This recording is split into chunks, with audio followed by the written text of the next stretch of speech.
Olá, sétimo ano, tudo bem? Estamos de volta. Na aula de hoje, que é a aula 2, a gente vai fazer a correção dos exercícios do livro que vocês ficaram de fazer na semana passada e a gente vai fazer a leitura e a interpretação desse texto do livro que são espécies exóticas, tá bom? Prestem bem atenção, separem o local certo, calmo, tranquilo para vocês estudarem e fazer essa correção. Passem as respostas todas para o livro de vocês, tá bom? Um grande beijo!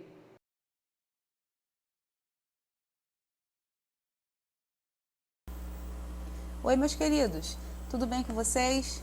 Então, na aula de hoje, a gente vai fazer a correção dos exercícios e uma leitura complementar na parte de espécies exóticas do livro de vocês, tá? Para a gente finalizar a matéria do primeiro bimestre do capítulo 2. Então, essa leitura complementar está falando sobre espécies exóticas, tá? Na página 258 e 259. Aí, na primeira parte, mostra uma charge. E essa charge tem até uma fala de um peixinho que está dizendo: sempre tem um folgado e que fura fila. Isso que significa que alguém pegou o peixinho que esse aqui iria comer, correto?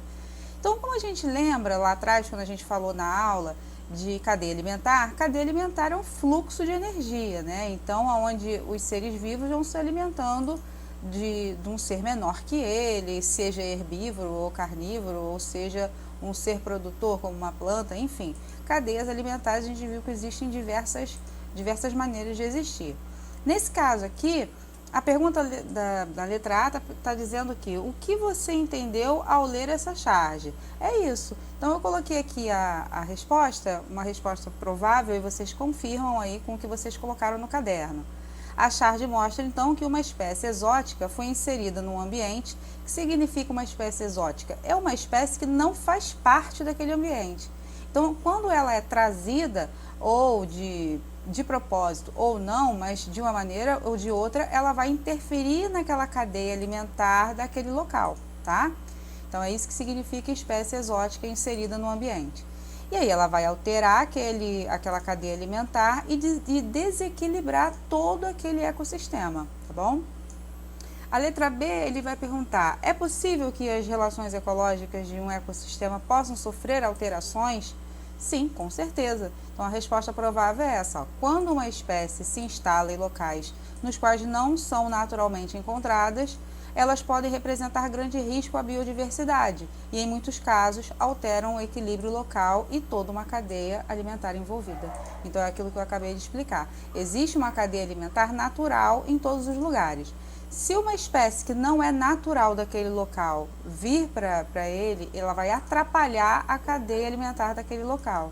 Então, causa desequilíbrio ecológico, tá bom? Aí aqui vem falando do texto, então explicando a questão da cadeia alimentar, como que ocorre essa introdução de espécies exóticas, dá exemplos de algumas espécies exóticas. Aqui também fala da lei, né, a lei federal que existe no Brasil que considera a introdução de espécies exóticas como crime ambiental, né, passível de multa, enfim.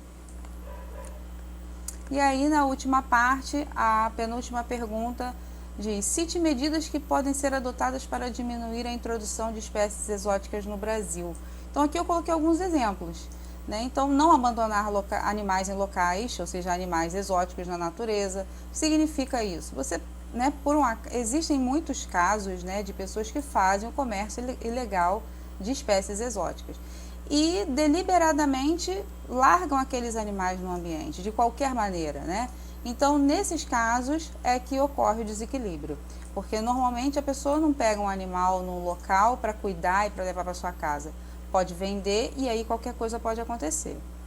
A segunda opção seria exigir o controle nos locais de criação de animais exóticos. Então, existem locais que têm autorização para ser criadouros, não somente zoológicos, mas existem outras reservas que têm essa habilitação. E aí tem que ter muito controle, né, para que esses animais não fujam, que eles não sejam roubados. Exigir órgãos ambientais que monitorem a comercialização, então tem que ter um monitoramento, ou seja, os órgãos ambientais, ou seja, são órgãos do governo que têm que fazer esse monitoramento. E a última seria fiscalizar e multar, porque tudo que dói no bolso, né, melhora bastante para as pessoas terem medo de fazer. Então, fiscalizar, multar criadores que conseguem introduzir esses animais no ambiente para evitar que esse tipo de coisa aconteça, tá? E a última pergunta é para você pensar um pouquinho, né? Então, você teve a oportunidade de observar espécies exóticas na sua região? Então, aí você pensar se você já viu, ou até fazer uma pesquisa sobre isso no local onde você mora. Vamos para a correção, né? Então, ó, na atividade da página 250, então tem uma manchete aqui: jacarés invadem a área urbana do Espírito Santo por perda de habitat.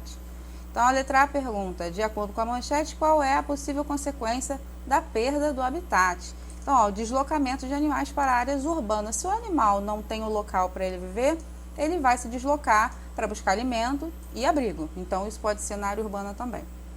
Como você acha que a perda do habitat pode ser relacionada à invasão de jacarés na área urbana? Então, essa é uma questão, assim, cada um pode ter a sua opinião, mas aqui tem uma resposta padrão, né, que o livro até dá pra gente. Então, tem que refletir que o habitat é muito importante para os animais. Então, toda vez que eles têm que sair do seu ambiente natural, isso é um desequilíbrio, né? E vai, com certeza, impactar em algum outro local, para outros animais, outras plantas e outros habitats. Então, todo deslocamento de espécies, sem ser da área que ela é de origem, causa desequilíbrio. O número 2 também é um texto, vai estar falando aqui de uma espécie, de um animal, né, e falando sobre o nicho ecológico. Então, é a função desse animal, né? Então, olha só como é que está dizendo: com o dedinho médio, bem fino, ele bate leve nos galhos.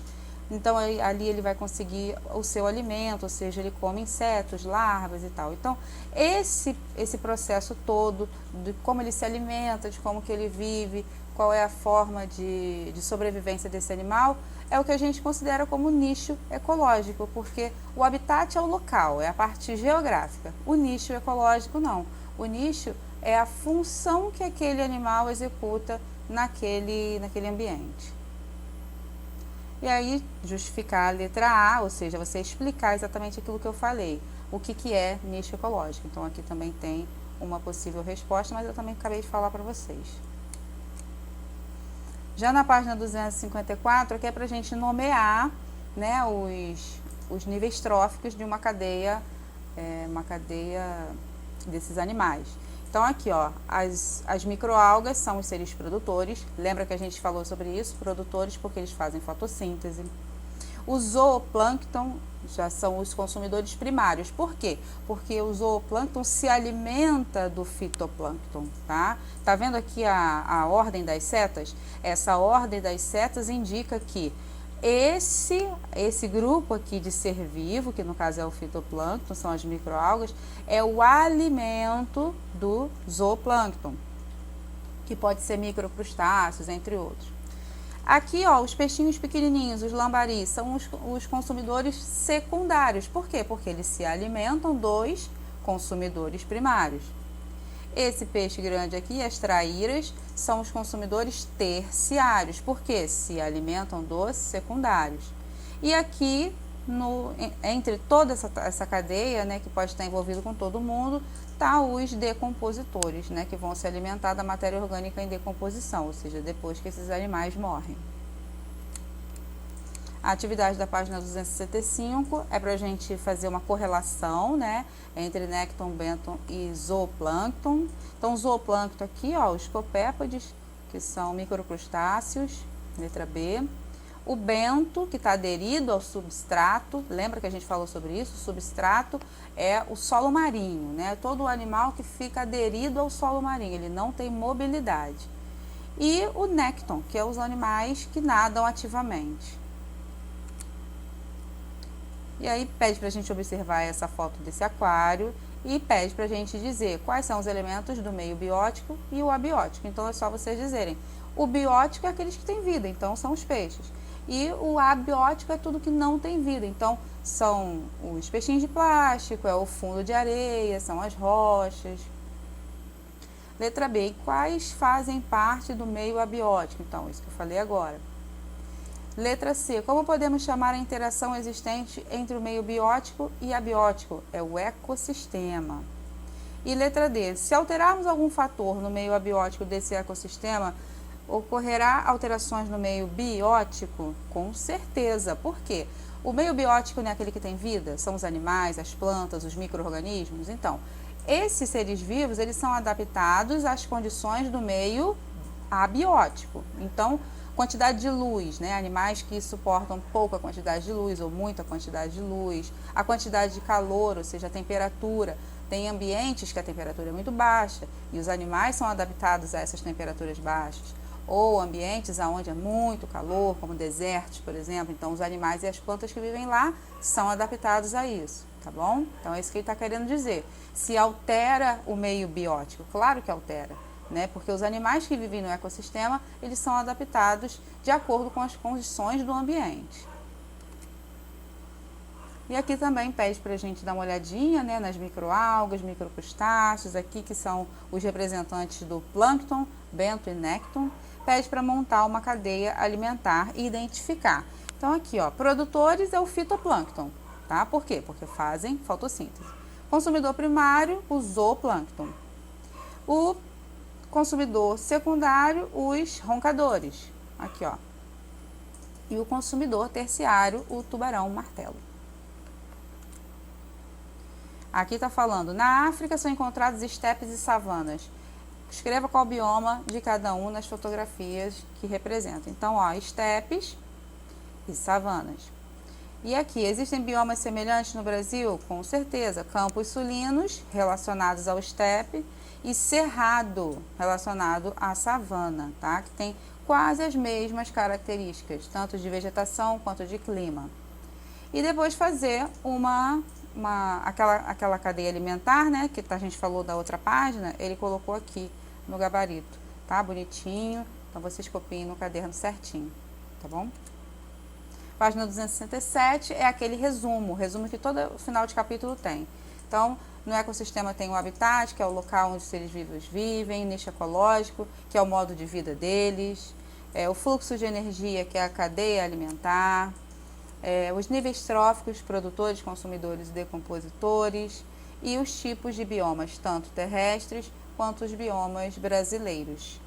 Então tá, pessoal, é isso. Passem a correção para o livro de vocês, tá bom? E consertem o que vocês erraram, tudo bonitinho. E na próxima semana eu vou postar o gabarito dos exercícios que eu vou passar na folhinha, tá? Em Word, para vocês passarem para o caderno, tá? Boa sorte, fiquem com Deus e um grande beijo.